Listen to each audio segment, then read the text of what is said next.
मछलियाँ हमेशा से जापान के लोगों का मनपसंद भोजन रही हैं। वो इसे अपने भोजन का एक अभिन्न अंग मानते हैं।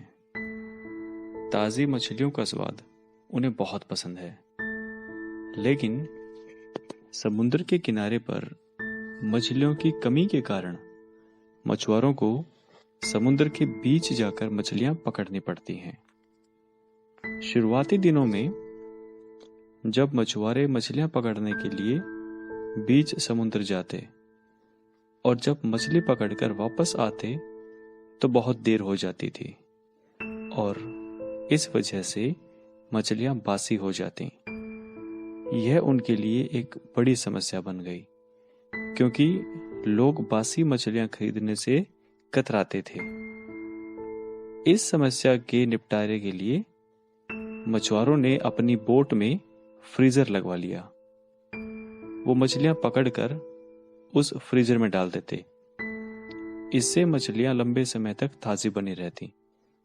लेकिन लोगों ने फ्रीजर में रखी मछलियों का स्वाद पहचान लिया। वे ताजी मछलियों की तरह स्वादिष्ट नहीं लगती थी और लोग उन्हें खास पसंद नहीं करते थे और ना ही उन्हें खरीदना चाहते थे। मछुआरों के बीच इस समस्या के हल के लिए बहुत सोच विचार हुआ और एक लंबी प्रक्रिया के बाद उन्होंने इस बात का यह निष्कर्ष निकाला कि सभी मछुआरों ने अपनी बोट में एक फिश टैंक बनवा लिया। मछलियां पकड़ने के बाद वो उन्हें पानी से भरे हुए फिश टैंक में डाल देते और इस तरह से वो ताजी मछलियां बाजार तक लाने लगे। लेकिन इसमें भी एक समस्या थी। फिश टैंक में मछलियां कुछ देर तक इधर उधर घूमती, लेकिन समुद्र की तरह ज्यादा जगह न होने की वजह से वो कुछ देर बाद एक जगह पर रुक जाती। या यूं कहें कि मछलियां थोड़ी देर में ही थक कर बैठ जाती। वो एकदम निराश हो जाती, क्योंकि उन्हें विचरण करने के लिए ज्यादा जगह नहीं मिलती थी। जब मछुआरे किनारे पर पहुंचते तो मछलियां सांस तो ले रही होती थी, लेकिन समुद्री जल में स्वतंत्र विचरण करने वाली मछलियां जब उस सीमित फिश टैंक में घूमती थी तो इस वजह से उनमें थकान हो जाती। और ऐसी मछलियों को खाने वाले लोग यह बता सकते थे कि इन मछलियों में वैसा स्वाद नहीं था जो समुद्र में स्वतंत्र विचरण करने वाली मछलियों में होता है। ये मछुआरे फिर से इस नई परेशानी में पड़ गए। इतनी कोशिश करने के बाद भी इस समस्या का कोई स्थायी हल नहीं निकल पा रहा था। अब फिर से उनकी बैठक हुई, फिर से सोच विचार प्रारंभ किया गया। सोच विचार करके जो हल निकाला गया उसके अनुसार मछुआरों ने मछलियां पकड़कर फिश टैंक में डालना जारी रखा। लेकिन इस बार उन्होंने एक अलग तरकीब लगाई। इस बार मछुआरों ने फिश टैंक में मछलियों के साथ एक छोटी शार्क मछली भी डाल दी। अब शार्क मछली कुछ मछलियों को मारकर खा जाती।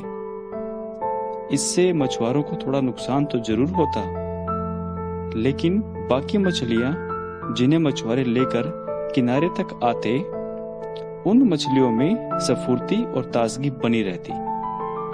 और ऐसा इसलिए होता क्योंकि शार्क मछली के डर से मछलियां पूरे समय अपनी जान बचाने के लिए एकदम सावधान और चौकन्नी रहती। वो फिश टैंक में लगातार यहां से वहां घूमती रहती, जिस वजह से उनके अंदर स्फूर्ति बनी रहती, उन मछलियों में ताजगी बनी रहती। इस तरकीब से मछुआरों ने अपनी समस्या का समाधान कर लिया।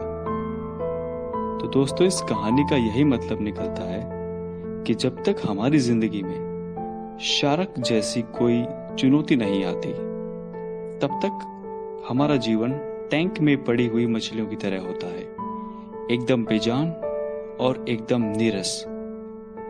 हम सांस तो ले रहे होते हैं, लेकिन हम में जिंदा दिली नहीं होती है। हम बस एक ही रूटीन में बंद कर रह जाते हैं और धीरे धीरे हम इसके इतने आदी हो चुके होते हैं कि मुश्किलें आने पर बड़ी जल्दी हम उनके सामने दम तोड़ देते हैं, या यूं कहें कि हम उनके सामने हार मान जाते हैं। धीरे धीरे चुनौतियों और मेहनत के डर से हम बड़े सपने देखना छोड़ देते हैं और हालातों से समझौता करके साधारण जीवन व्यतीत करने लगते हैं। हम अपनी असाधारण और असीमित कल्पनाओं और शक्तियों को भूल जाते हैं। यदि जीवन में बड़ी और असाधारण सफलता हासिल करनी है तो बड़े सपने तो देखने होंगे और सपनों को वास्तविकता में बदलने के लिए कड़ी मेहनत भी करनी होगी, चुनौतियों का सामना भी करना होगा। तब ही जाकर हम असाधारण सफलता प्राप्त कर सकते हैं। चुनौतियां और तकलीफें कभी भी छोटी नहीं होती हैं। वो उस शार्क मछली से भी बड़ी होती हैं। लेकिन जो लोग अपने आप को असाधारण रूप से तैयार कर लेते हैं, उन चुनौतियों से लड़ने का हौसला जुटा लेते हैं और अपने आप को इस तरह तैयार कर लेते हैं कि जिंदगी में किसी भी तरह की चुनौती और किसी भी तरह की विकट परिस्थिति में हार नहीं मानते। लगातार चलते रहते हैं, लगातार आगे बढ़ते रहते हैं और एक ना एक दिन अपनी कामयाबी को पाकर ही रहते हैं। साधारण जीवन से असाधारण कामयाबी को पाना ही तो असली चुनौती है और इस चुनौती को हम तभी पार कर पाएंगे जब हम इस चुनौती के लिए खुद को तैयार करेंगे। तब हमारी कामयाबी भी बड़ी होगी, तब हम भी बड़े होंगे। कहानी पसंद आए तो लाइक, शेयर और सब्सक्राइब जरूर करें।